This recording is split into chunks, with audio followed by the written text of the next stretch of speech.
Have a little faith in me. When the tears you cry are all you can believe, just give these loving arms a try, baby, and have a little faith in me. Have a little faith in me. Have a little faith in me. And have a little faith in me. Have a little faith in me.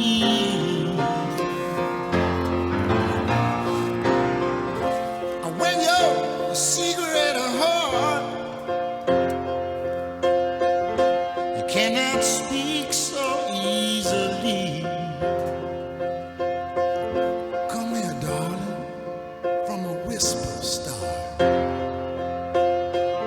to have a little faith in me. And when your back's against the wall, just turn around and you will see. I will catch you fall, baby. Just have a little faith in me. And have a little faith in me. And have a little faith in me. And have a little faith in me. And have a little faith in me.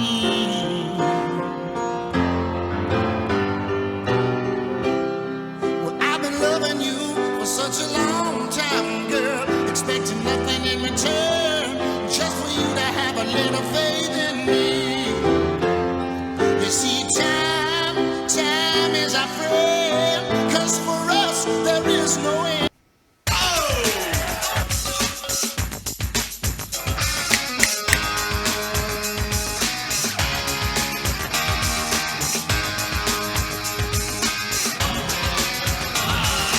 Burden me with your questions. You haven't told no lies.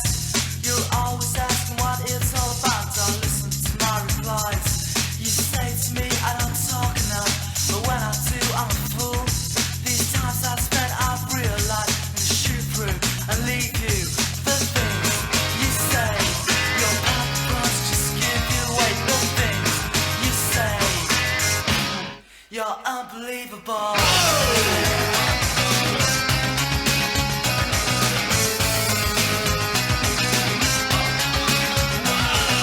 Burden me with your problems by telling me more about mine. I'm always so concerned with the way you say you always have stuff to think of us. Being one is more than I ever know. But this time I realize I'm gonna shoot through and leave you. The things you say, your backbones just give you away. The things you say, you're unbelievable.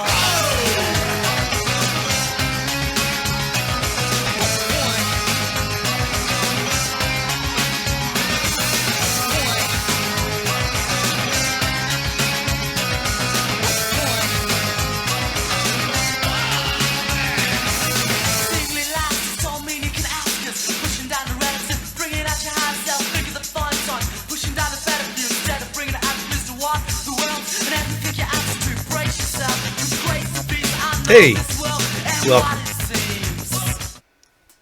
To the Owl's Nest Barbecue Show, Wednesday night here in Oldwa. Glad to have you. Push those babies back in a little bit. I'm glad to have you. Man, what a week. What a week. Thanksgiving behind us, Christmas in front of us. It just doesn't get any better.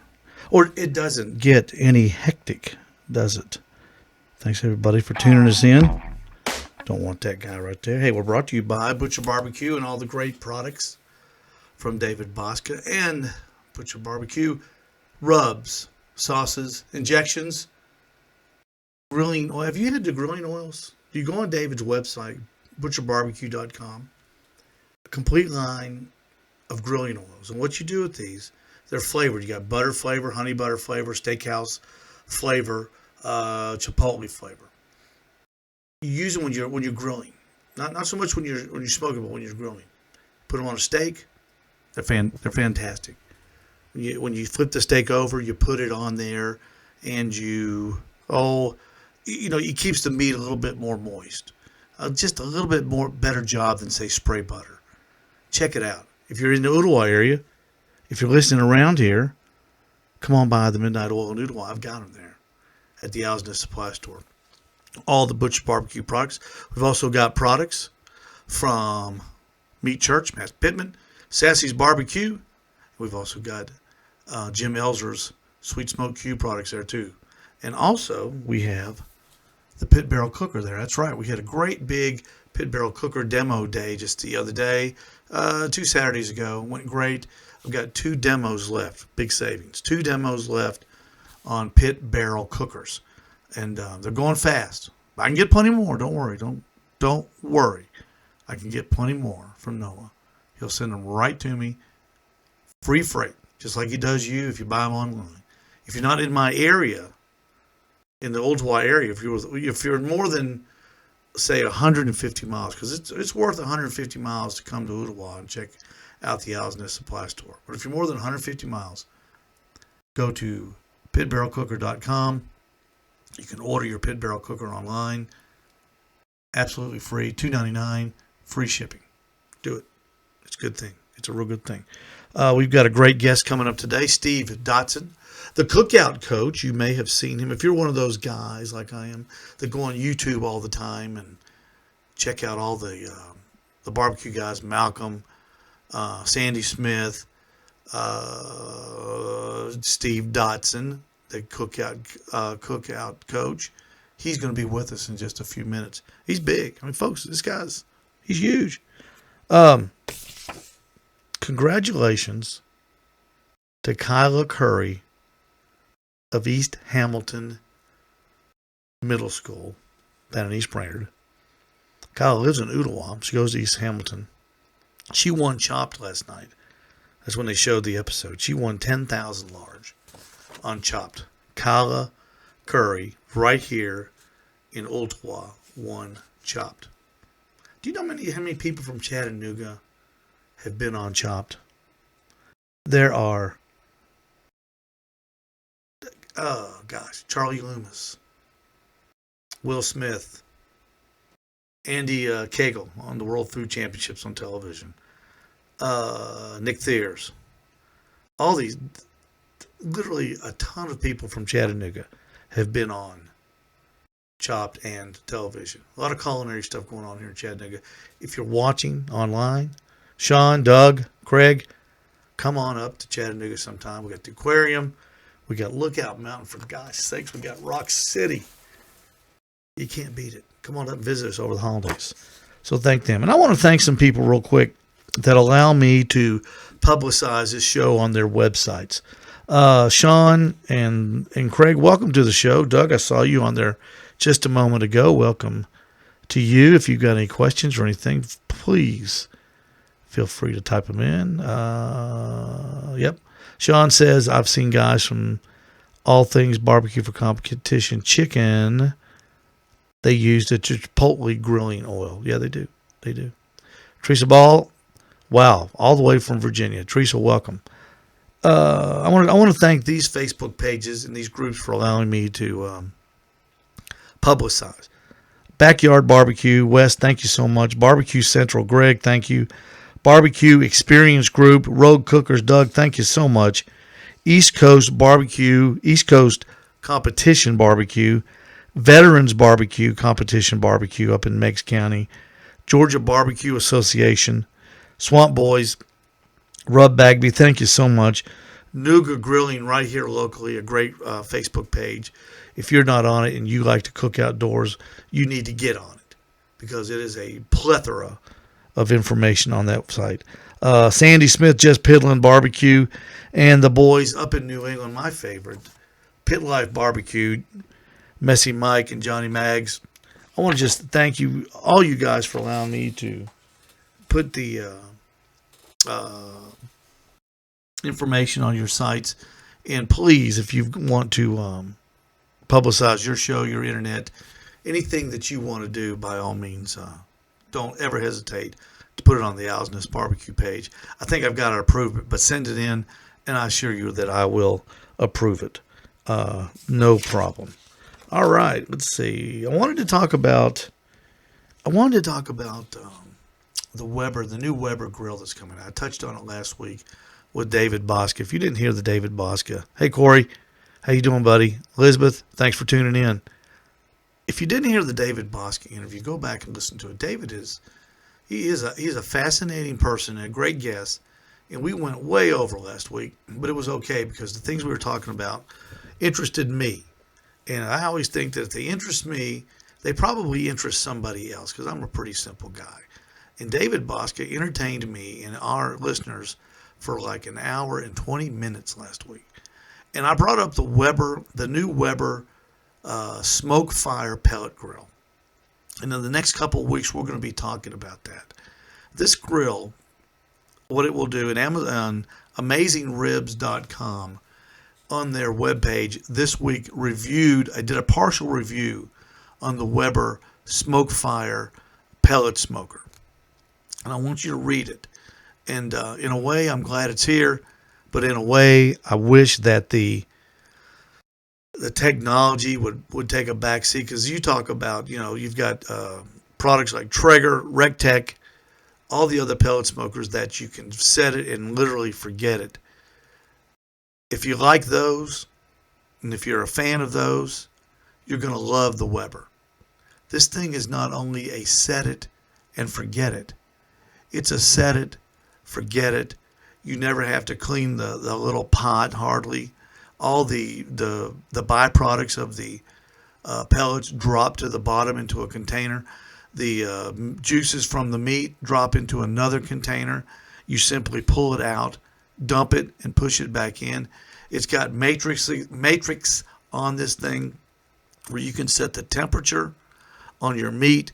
You can tell the computer when you want that pork butt to be done. It will adjust automatically the temperature. It will monitor the meat for you. It will adjust the temperature that the smoker runs at to make sure that meat is done at a specific time. And to me, that freaks me out. That is so, folks, that is a machine. Al, and Al Salvage is with me, and he knows. Al comes by the supply store all the time here in Noodlewall. We talk about this stuff. And he's a pit barrel guy. I'm a pit barrel guy here at the house. That thing, though, you could put a piece of meat on this Weber pellet cooker. And you can go play golf. You can go to Publix. You can stop by Beef O'Brady's on the way home, have a beer, watch a little football. And when you get home at 4 o'clock or 4 or 5 o'clock, your pork butt, your brisket will be done to perfection. That's what this thing's going to do. And we'll be talking about that as the weeks go by. I'd like to get my hands on one and test it because to me, the technology, I'm not a fan of that, but I think you ought to learn how to cook before you get a pellet grill or a pellet smoker. Because if you get a pellet smoker, you're not going to have to learn how to barbecue really, because it makes it too. It really does. It makes it too easy. It makes good food, but it makes it too easy. I think you got to pay your dues a little bit. That's all right. Hey, we are going to go right now. We are going to get on the Skype. Let me put on a little music here. I got a special song for my man here.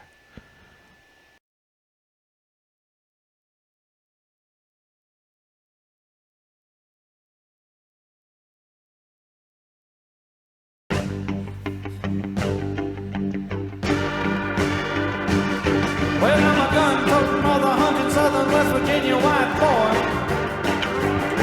Well, I'm a redneck, hillbilly, tail-snorting, bundle of joy. Getting a hold of Scott Dotson right now. West Virginia.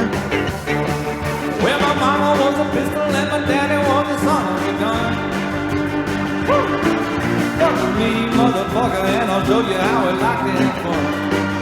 In the hills, You think you went to hell, but the pain. How you doing, Wes? Pretty good. How you doing, Steve? Can you see me, buddy? Yes, sir. I'm seeing you. Are you? I can't see you. There you are. There we Turn go. that Got me camera now. on. Ladies and gentlemen, Steve Dotson, direct from West Virginia. How you doing, man?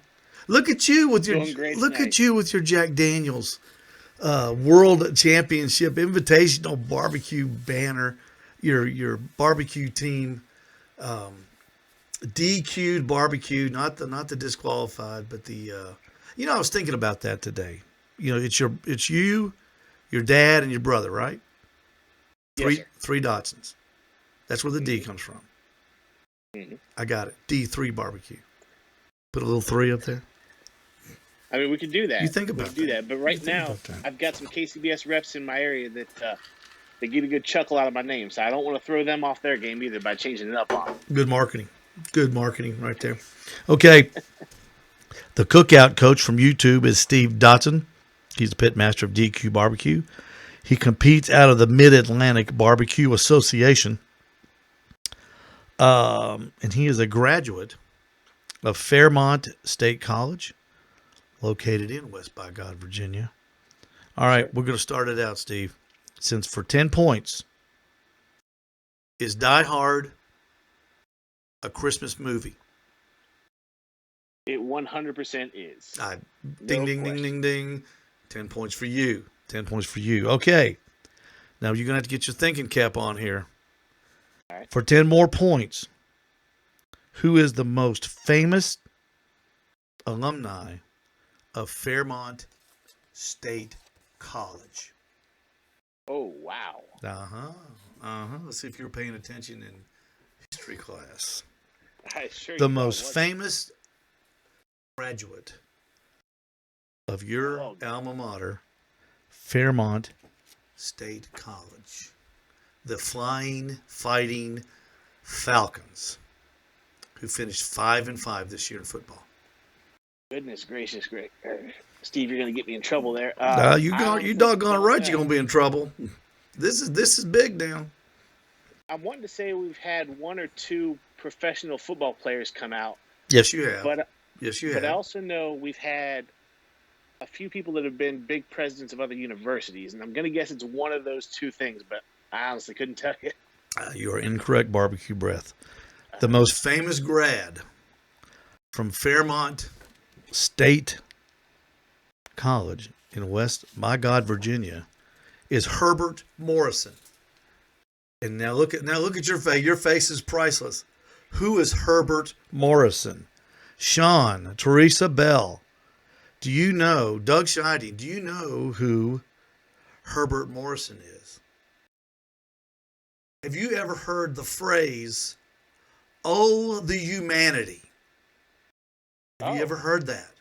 Really? Herbert Morrison is the radio reporter that on May the 6th, 1937, reported on the Hindenburg blowing up 400 feet in the sky over New Jersey, killing 36 people, and on that fateful night uttered the words, "This is the most worst tragedy in the world. Oh, the humanity." I cannot speak right now. I'm going to cry. And I even downloaded that piece to play for you, just for you, Steve, and I couldn't get it to work. Herbert I Morrison. wouldn't have guessed that ever, to be honest with you. I don't know that I've ever heard that. Isn't that something? That was That's him. big. Yeah. That's big. I want you to know that. Well, I appreciate that. Now, I don't want anybody to ever leave this show saying, "I didn't learn a damn thing." You did. Yes, sir. You learned who Herbert Morrison is, the great, and from radio station WLS in Chicago, no less. One of the most famous radio stations ever in the history of the United States, WLS Chicago. So now you know. But let's get on to barbecue, Steve.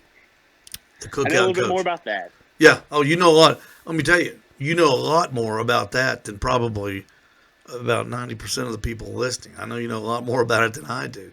The Cookout coach, number one, fantastic hook name. I love it. That's up there with Sting, the wrestler. That's a big one. That's one that's perfect. Number two, your YouTube channel, 4,500 subscribers.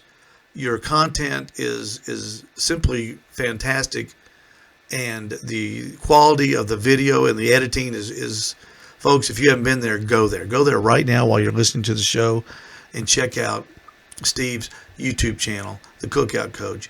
He's got how many videos are up now, Steve?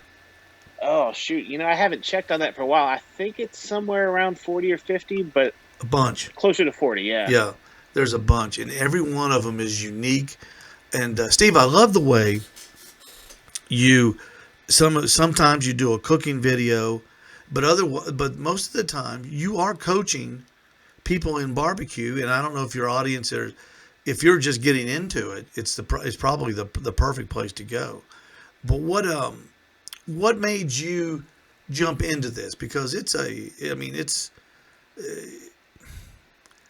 not like your everyday YouTube channel. This thing is good. Yeah, that's an interesting question. So it all started in December of 2017, and at this point, it all kind of feels like a fever dream because, first off, starting a barbecue YouTube channel in December in West Virginia doesn't make a whole lot of sense. But there I was. I couldn't sleep one night, and I was going through old reruns of Barbecue Pitmasters. Mm-hmm. I've done because, that. like a lot of us, fell into that John Marcus machine, Mm-hmm. and just that's actually when I discovered that competition barbecue was even a thing. Was when I first found Barbecue Pitmasters back in 2010s, around when I found it. Me too. There you go. Yeah. So I was sitting there watching it, and I decided that earlier that year I'd found out there was a local competition that I didn't know existed before. I decided I'm going to go ahead and compete in that.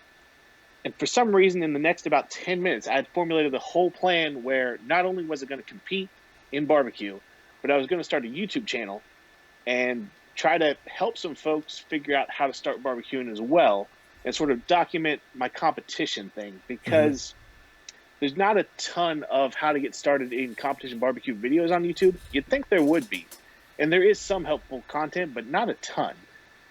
And I'd spent the last 3 or 5 years sort of bumbling through backyard barbecue on my own. I'd made a lot of ribs. I'd made a lot of not great ribs. Yeah. I was finally getting to the point where the barbecue that I was producing, I was, I don't know, proud, but happy to serve it to other folks. I wanted to share it with other folks. So I figured I'd see if I could help some other guys and gals take that learning curve off of their backyard experience. Well, you've done a fantastic job doing that. One of the videos that we can touch on, and I want to say, Trish Hines, welcome to the show. We appreciate you listening. That's Sassy Q barbecue sauce and rubs, and they're available too at my place too. By the way, Steve, they're fantastic. Her mustard sauce and their with that vinegar is just, it's one of the, it's just on chicken wings. It just can't be beat. One of the more interesting videos that you've done was roasting coffee. I've never seen that. The thing about barbecue, and you brought up a good point. That's the same way I got interested in barbecue, was watching reruns of the first season of Barbecue Pitmaster. I never knew, Steve, that there was a thing as a barbecue contest. I had no idea. I wasn't even if we cooked steaks at the house, Barbara would say, "You want to cook the steaks?" "Yeah, I'll cook them." "Where are you cooking?" It doesn't matter to me. But when I watched that, there was just something about it that clicked. And I went through the beginning phases, making all the mistakes that everybody makes. And if I had something like what you've got, I could have maybe, saved some money and leapfrogged that mistake curve, so to speak. But one of the videos that you've got is something I've never seen. Is you're smoking or roasting coffee beans on your smoker. Now, Yeah. I've got friends that they live and die by coffee. It's like barbecue. I mean, for the guys that love it, they eat, they drink it, they sleep it, they read about it. How do you roast? Like, go from where you got the beans and go all the way through it, because it was a fascinating video.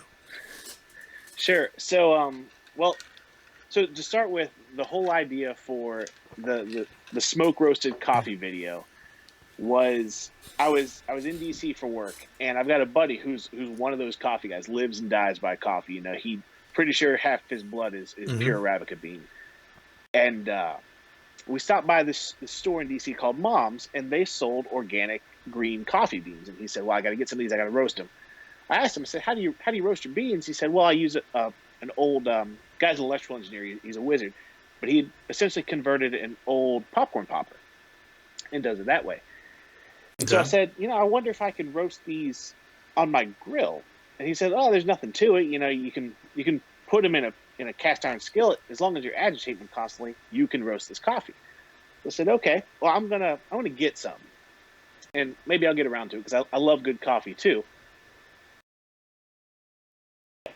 About that, actually, just a little bit before then, I had released a smoked apple pie video, and one of my it turned out beautifully and fantastic. I recommend smoked apple pie all day.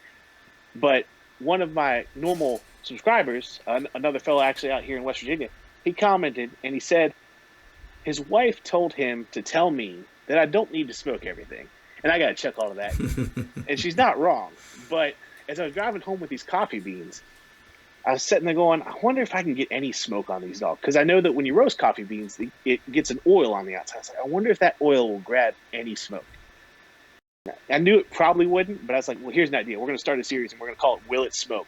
And we're going to see what we can smoke that you wouldn't normally smoke to try to improve the flavor. So I broke out the Acorn.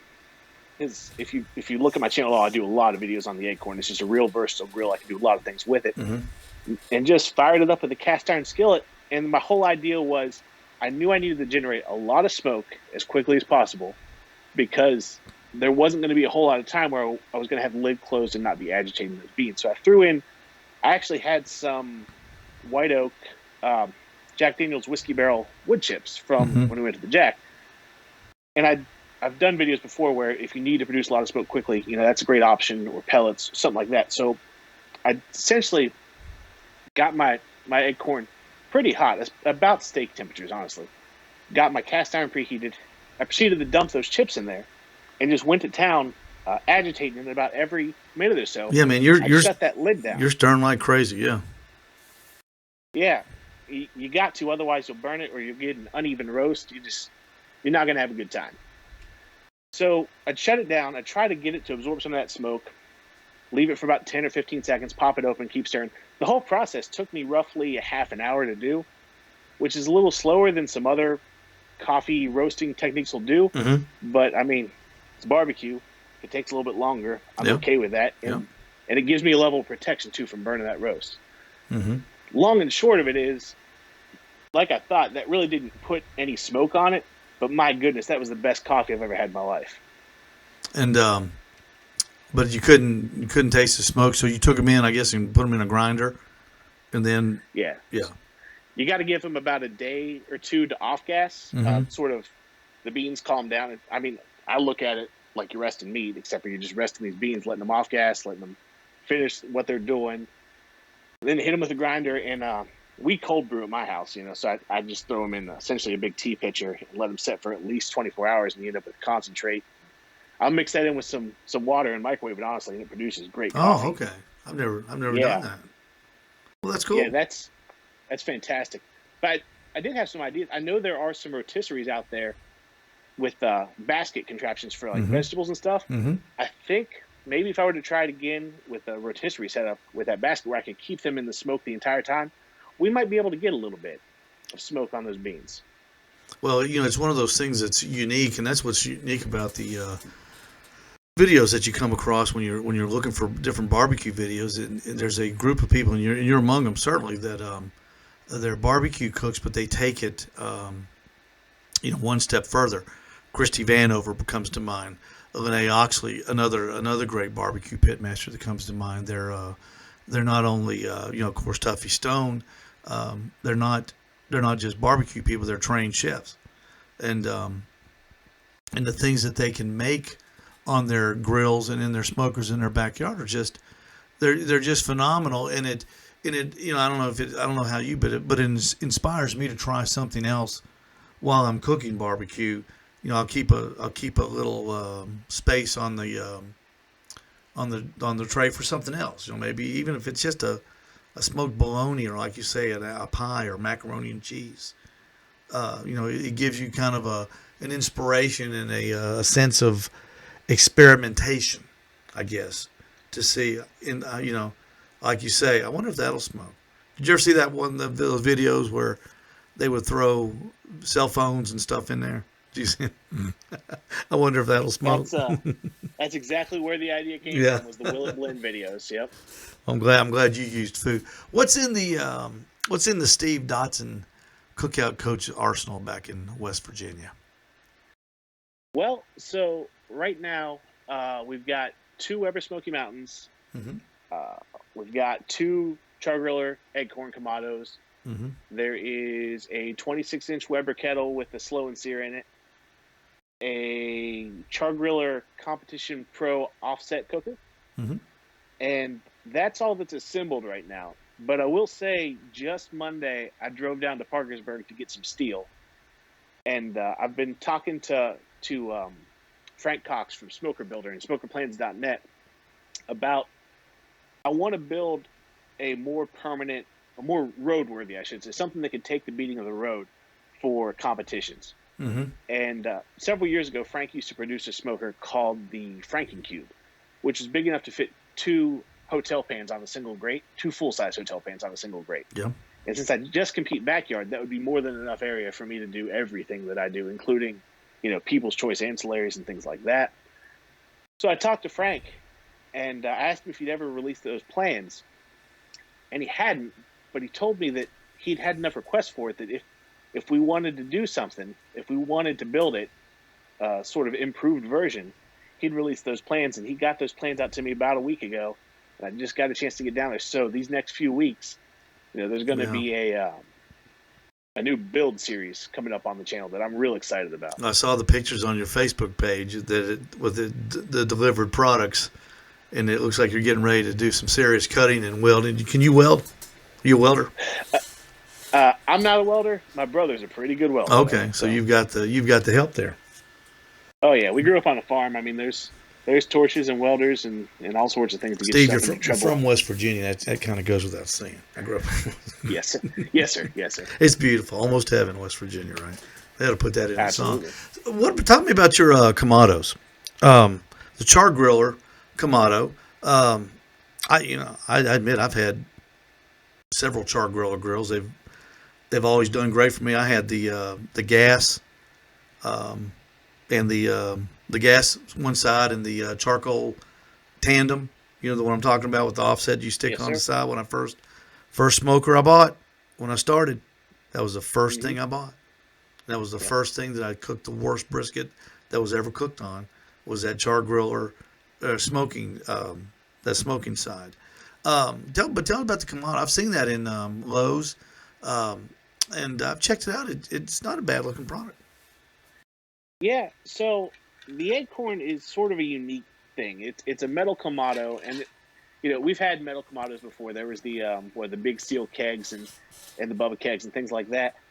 But I knew that I wanted to try out the Kamado style of cooking. And I was looking at Big Green Eggs and Kamado Joe's and even the Weber Summits, but I didn't know that that's exactly what I was looking for, and I didn't want to sink, $1,000, $1,500 into something that I wasn't sure absolutely that I was into. So the Char Griller Eggcorn you can usually find for about $300, or if it's on sale, you can usually get one heck of a deal on, especially this time of year in Lowe's and whatnot. Mm-hmm. So I picked it up because I figured if I didn't like it, I'm only out a little bit, and you still use it as a fine charcoal grill to grill off steaks or whatever. But if it works to smoking and I like it, then we're golden. And I started using it, and it's got a learning curve on it. It's so well insulated, it's almost to a fault. And you've got to, like with any grill, you've got to learn to sort of let it do its own thing. You got to find its sweet spot and let it run. Yeah.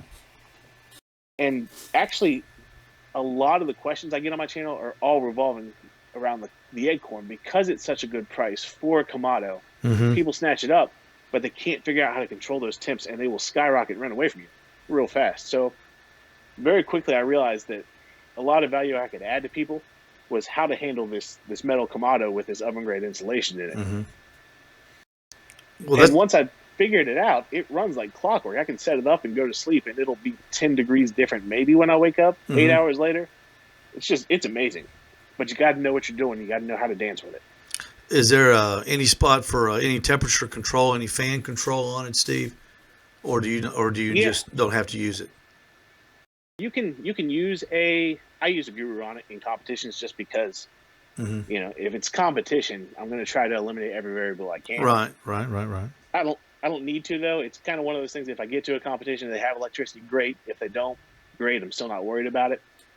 But the thing you've got to watch on it, and I think this is the thing with all Kamados, but especially with the Acorn, is I actually like to bring it up to temperature without the fan on it.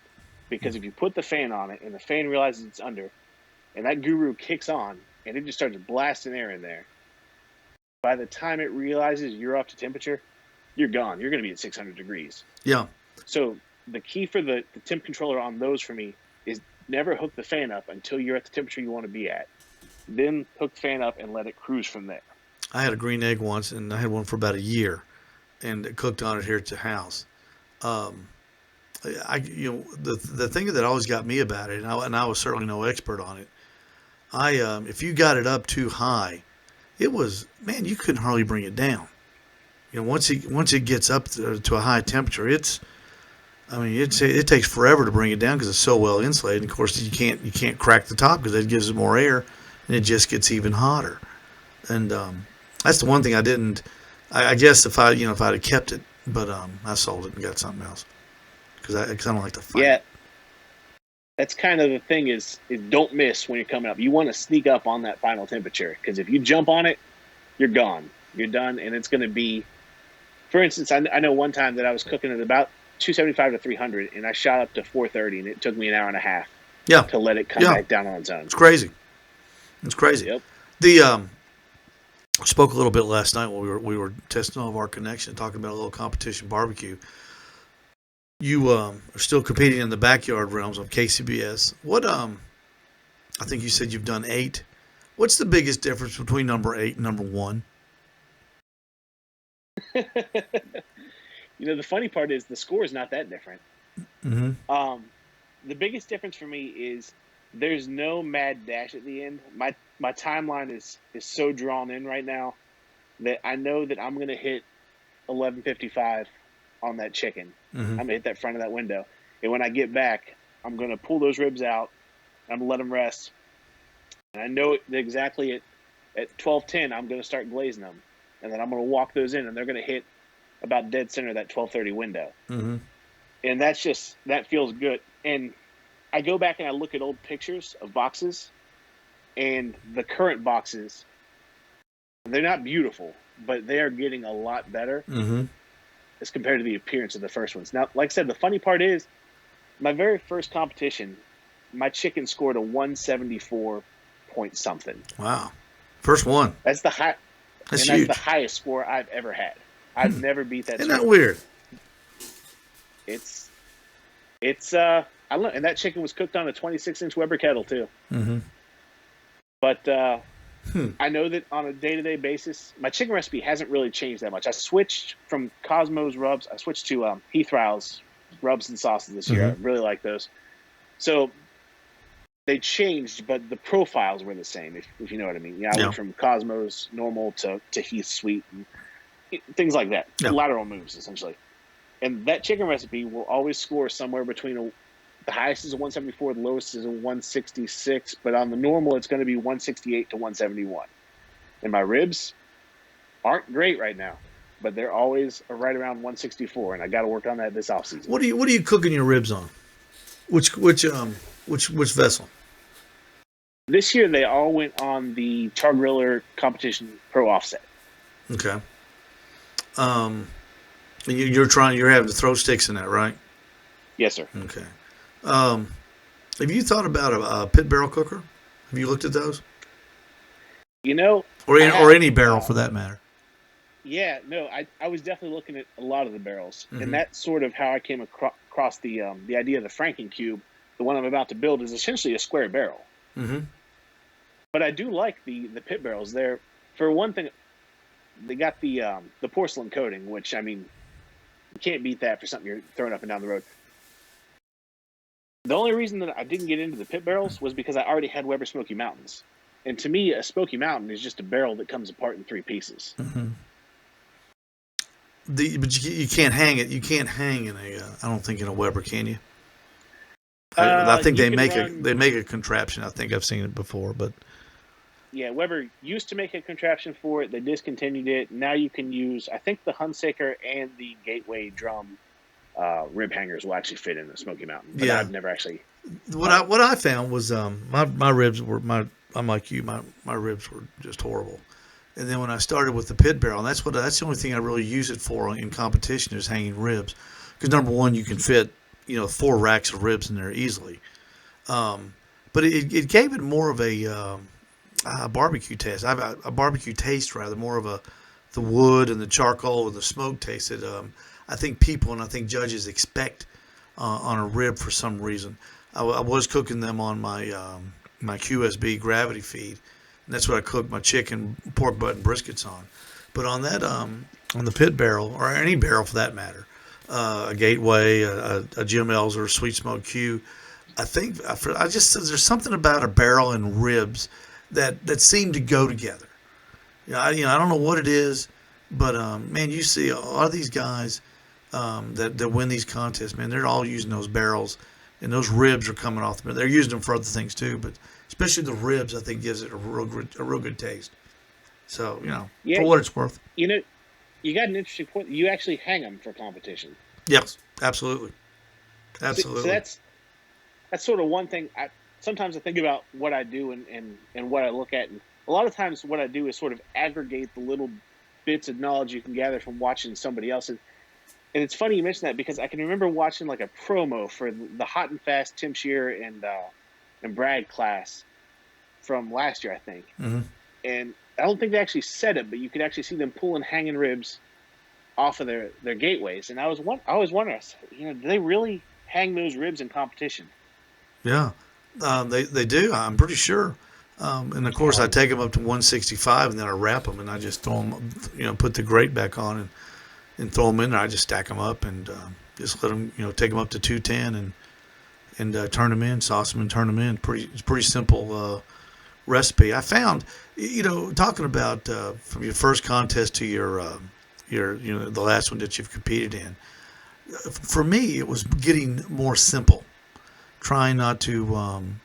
It was, the first time I was watching all the shows, watching too much stuff, trying to do everything to the minute detail, and I wasn't hitting the right detail. You know what I mean? I know it's all, the devil's in the details of barbecue. I know that, but but I finally realized that contest is won in the last 5 minutes of every meat that you turn in. That's when it's won, and if you can get the whole, I've got to cook this thing for, 20 hours, or I've got to cook this brisket, I've got to cook it hot and fast for 4. If you can, just use whatever you feel comfortable doing. Of course, a long cook, the air window's bigger. On a hot and fast cook, the only difference is the air window's, smaller. I can't taste the difference between a 6-hour brisket I do on my pit barrel cookers or a 18-hour brisket I've done at 210 on my QSB. Yeah, I'm sorry, I can't taste the difference. Just can't taste it. I'm sorry. And but it's at the end when you're putting that box together and using your flavor profiles is I think I really do think when people say that's the most important thing. If you're at a school, is pay extra attention to what that person does the last 3 to 5 minutes in that box, because that's when that thing's won. Yep. Go ahead. I definitely agree with that. We've definitely simplified. I show up now with 1 pop-up, 1 table, the cookers, and I'll sleep in the truck if I have to. Mm-hmm. But yeah, you're 100% right. The level of attention I pay to that box before that lid closes, we'll get everything in there just right. Taste things several times. Apply finishing powders if you deem they're needed, then to snap a picture and look at that picture, because there's something about going from 3D to 2D. You will notice every little speck that's out of place on every piece of money muscle or every, piece of chicken. Mm-hmm. Now, some of that detail, interestingly enough for me, I've noticed was at the beginning of the cooking process on chicken. And this is one thing I tell folks when they ask me about my chicken, is I noticed this year doing some practice cooks that my chicken would get done, and it looked like the sauce was uneven. If I'd snap a picture and send it to somebody, they go, "Well, your sauce is uneven." I say, "Well, I don't think my sauce is uneven. Actually, I think it's something else." And so I sit there and I dig at the chicken. What I found out was when you're first I cook my chicken in the pan. Mm-hmm. So when I'm first situating the chicken in the pan, before it ever hits the grill, snap a picture then and look at it, because you want that rub to lay like a blanket perfectly over everything. Because if it's uneven, if you've got a little bit of rub on this piece but not on this piece, Mm-hmm. it'll show up in the very end product. It'll be a different color underneath your sauce, which will make your sauce look splotchy. Yeah, because you probably, like everybody else, you probably dip your thighs, probably, right? And you pull it, and then so you can't get it uneven. It's impossible to get it uneven. I've seen pictures like that too, and I've seen the same the same statements made on Facebook pages on the judges box pages. Well, your sauce is uneven. No, I didn't.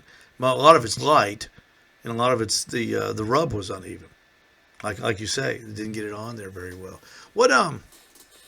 So we were talking a little bit yesterday. You're going to go pro pretty soon, as soon as you can get back to Jack Daniels and try to win that backyard category there. There's all kinds of talk going on that KCBS is going to have. They're going to. I heard they're going to have a team of the year, but that's not. That doesn't really interest me very much. That points race, because that's a long drawn out thing. It's just like, but what I like about the concept of what we do is putting more of an emphasis on the backyard cooks, because I really do think, Steve, that somebody like myself that can't get out there every weekend or every other weekend on the professional tour, that I should be cooking backyard even myself, because I can't get close to the top tiers. It's like the MAC conference and the Southeastern Conference. No, I'm serious. They're all D1 programs, but that the MAC conference, the national champions never coming out of the MAC conference. It's going to come out of one of the Power 5 conferences. And I'm not so sure that a lot of people might not, looking at it this year, might not take a step back and go, you know what? We ought to be, we're competing more for the fun of it, not for the prize money. And maybe we need to take a step back and say, I think backyard might be the place for us, and make that maybe a little more stronger. Yeah, I definitely agree with what you said there. I think a lot of people move up to pro because, honestly, if you're in an area that doesn't put an emphasis on developing a backyard community, it kind of feels like, why am I out here? I'm out here just as a lawn ornament for the big guys. But if you look at a place, and because I know a few folks down there, the ABA has just a fantastic backyard program. You have backyard teams down there cooking 24 contests a year, because it doesn't cost as much to sanction a backyard contest. You're only sanctioning 2 meets. If you want a third meet, it doesn't cost that much more to sanction it. Any little town can throw up a backyard contest without being a big affair. And they do it all the time, and so there's contests everywhere. Now, I will say that in the MABA, the Mid-Atlantic Barbecue Association, where I compete, and again, I've only been in there 2 years, but it was my understanding that the backyard was sort of not a big deal. It was there, but it wasn't huge. There was one guy, a fellow named Chris. He's a buddy of mine. Runs a team called Brother Uncle Barbecue. They're pro now, but he was just dominating our area in backyard. And finally, he after he went to the Jack Shade Tree, took 4th overall, decided to move up this year. Well, when he did that, I don't know if we were all aware of it, but there were several of us, probably 10 or 12 of us, that sort of had our eye on Chris. And we said, you know what, I can be that next team. And so when we started competing, we started realizing the scores in the backyards had started going up, like things that used to guarantee you a win in our area. If you could score a 330 in a backyard contest in Maba, you were probably going to walk home with a grand. Mm-hmm. Now you might land with 4th or 5th, depending on the day and who shows up. The game's been upped. It has. Yeah, but absolutely. What it's also done is we all know that we're out there. And it's created this different community. And we're all big buddies now. We're all just trying to get better with each other. It's created a really interesting dynamic. It's made it a lot of fun. It's not nearly as serious as it may seem, you know? Mm-hmm. Yeah, I understand that. But the thing I like about the backyard concept is it puts us in touch with the people that don't like to compete, that they just really do like to cook in the backyard. And I know that's the kind of people that I cater to in my business. And it's obviously the kind of people that you cater to with your YouTube channel. It's, hey, I've made these mistakes. Let me tell you how not to make them, and then you improve that learning curve. Now you're gonna make a mistake. You're gonna burn something, like you're not gonna get the door down on your egg right one day, and it's gonna be a disaster. But don't worry about it. It's like Myron Mixon said. The worst thing that can happen, you take the meat and you throw it away. That's the worst thing that can happen. And then you run down to Sonny's Barbecue or Buddy's Barbecue or Mission Barbecue and you buy some. That's the worst thing that can happen. And, when I finally learned how to relax while I was cooking, that's when my barbecue got better.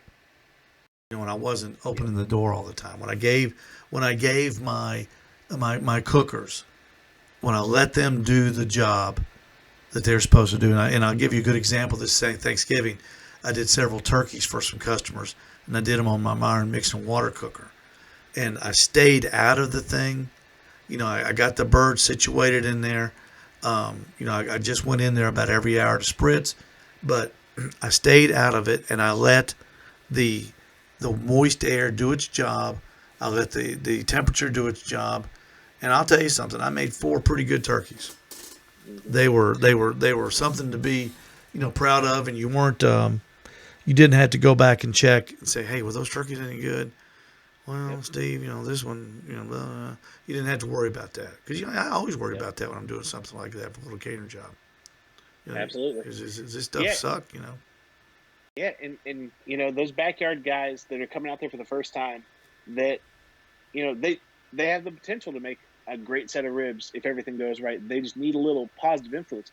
It's actually a funny story. I don't turn off the Cookout coach thing even when I'm at contests. I've had people standing around my table from the team next to me while I'm boxing up things, asking me why I'm doing what I'm doing, and I tell them.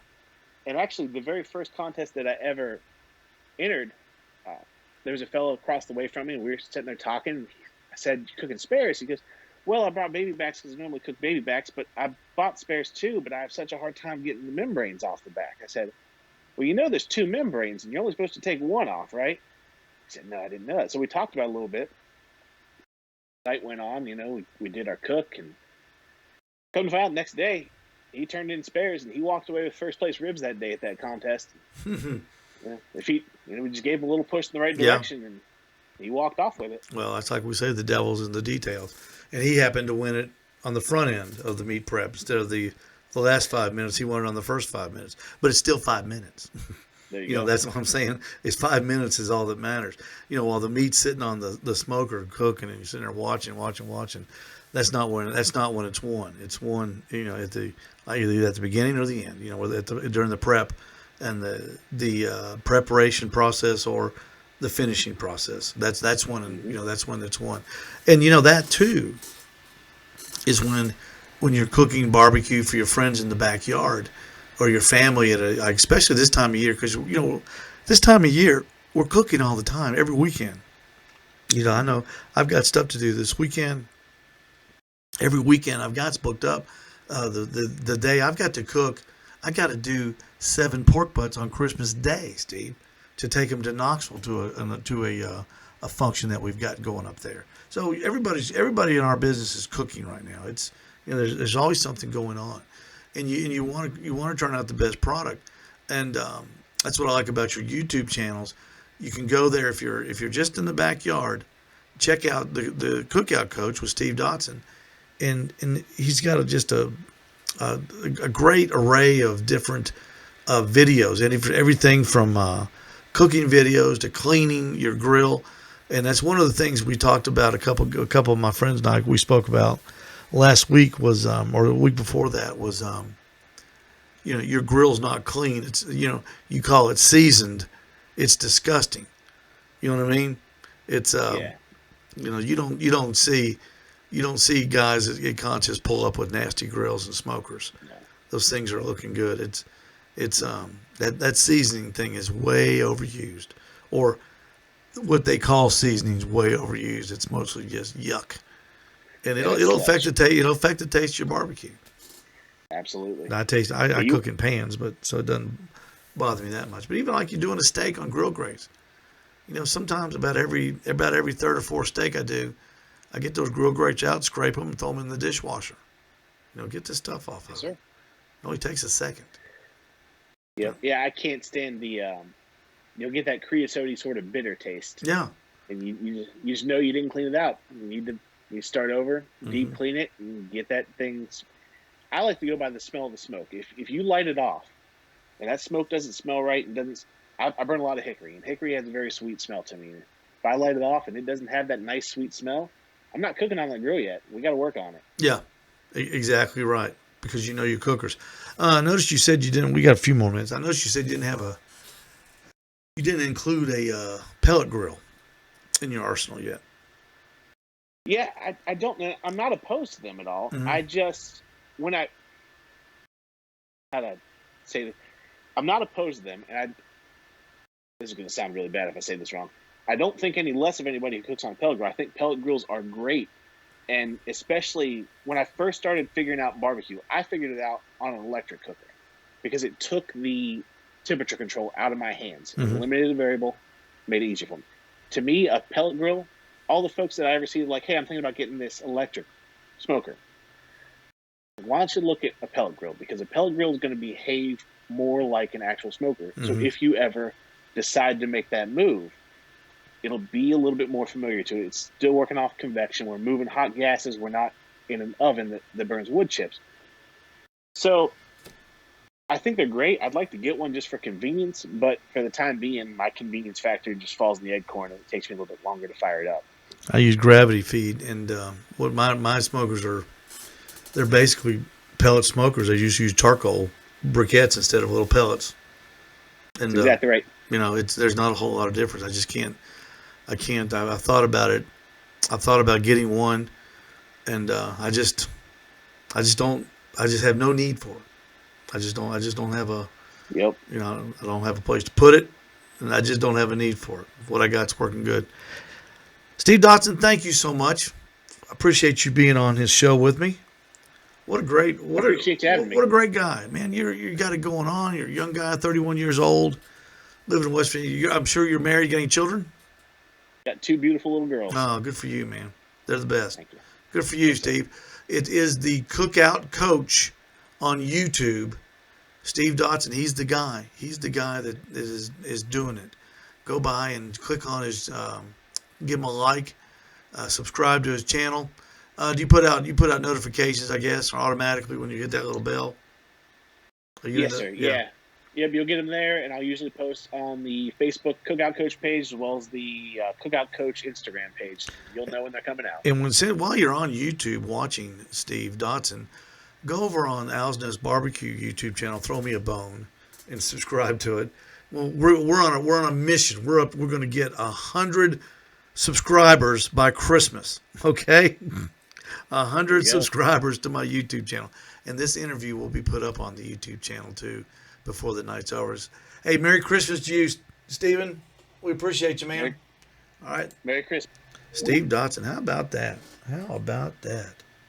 What a great young man, and just a super nice guy and full of information. He was great. Hope you enjoyed it. Hope you enjoyed it as much as I did. Steve Dotson, the Cookout Coach. Hey, we're going to go. We got a great show lined up for you next week. I'm working on a real real special guest for next week.